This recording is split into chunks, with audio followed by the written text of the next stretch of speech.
Salut les amis, j'espère que vous allez bien. Je vais me présenter rapidement, je m'appelle Jacques Zi, je suis ingénieur en informatique, passionné de nutrition, sportif en musculation et en badminton, et ma mission est de vous prouver qu'il est possible de manger sainement et équilibré.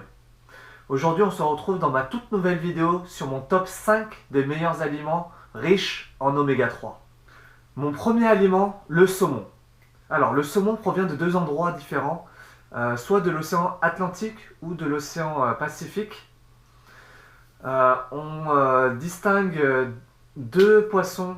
Alors on a le poisson d'élevage et les poissons sauvages. Malheureusement, il y a énormément de surpêche pour les poissons sauvages d'Atlantique. Et le plus souvent, on consomme des poissons d'élevage. Ce que je vous conseille, c'est le poisson d'Alaska, qui est très très bon. Il y a énormément d'avantages à consommer du saumon.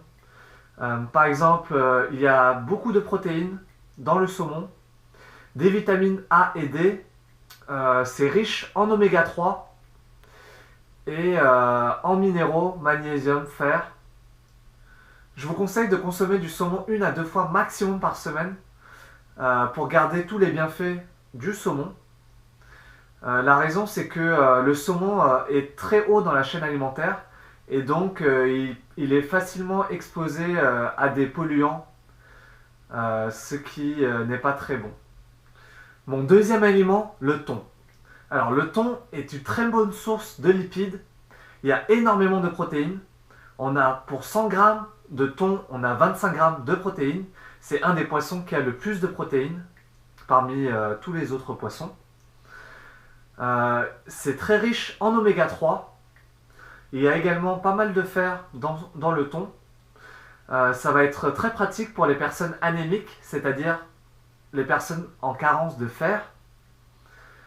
Il y a également pas mal de vitamines, de la vitamine D et B12. Mon troisième aliment, les œufs en plein air. Ces œufs en plein air sont très riches en oméga 3. Il y a une double ration. C'est une très bonne source de lipides. Dans le blanc d'œuf, nous avons du potassium. Dans un œuf, nous savons qu'il y a 7 grammes de protéines. Ces protéines sont réparties entre le blanc d'œuf et le jaune d'œuf.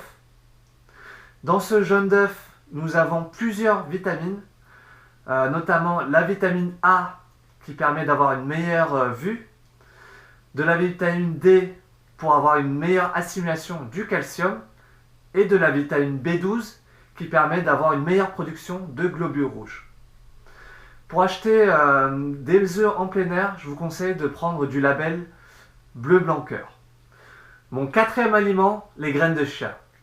Ces graines de chia sont très riches en oméga 3. Dans 100 grammes de chia, on a environ 17 grammes d'oméga 3. C'est bien plus que dans le saumon et dans le thon, par exemple. Il y a énormément de calcium. On a dans 100 grammes de chia 630 mg de calcium.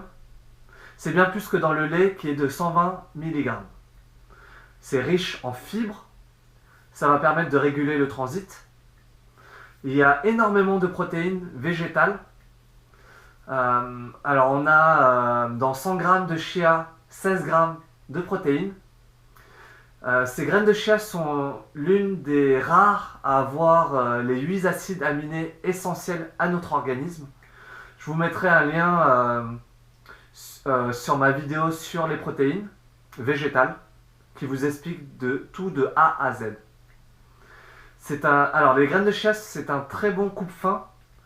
Lorsqu'on met de l'eau avec les graines de chia, ça va permettre de... Alors les graines de chia vont gonfler jusqu'à 15 fois son poids en eau. Ça va permettre d'être calé beaucoup plus rapidement. Ça présente également énormément d'avantages pour les sportifs, car les graines de chia contiennent du potassium. Dans 100 grammes de chia, on a environ 400 mg de potassium. C'est bien plus que dans 100 grammes de banane, qui est de 360 mg de potassium. Mon cinquième aliment, les amandes. Alors les amandes sont riches en acides gras monoinsaturés et polyinsaturés, c'est-à-dire en oméga 3 et oméga 9. Il y a également pas mal d'antioxydants. Ça va permettre de lutter contre le vieillissement des cellules. C'est riche en fibres et il y a également un indice glycémique bas. Ça va permettre de réguler la glycémie et donc de prévenir du diabète. Et enfin, c'est riche en protéines végétales. Dans 100 g d'amandes, on a environ 20 g de protéines. Tous les aliments que je vous ai cités dans la vidéo, couplés à une bonne alimentation saine et équilibrée, vont permettre de vous faire progresser énormément dans votre sport ou dans vos objectifs de perte de gras, de maintien ou de prise de masse par exemple. Si vous avez kiffé la vidéo, n'oubliez pas de liker, de commenter et de vous abonner. Je vous laisse là, à la prochaine.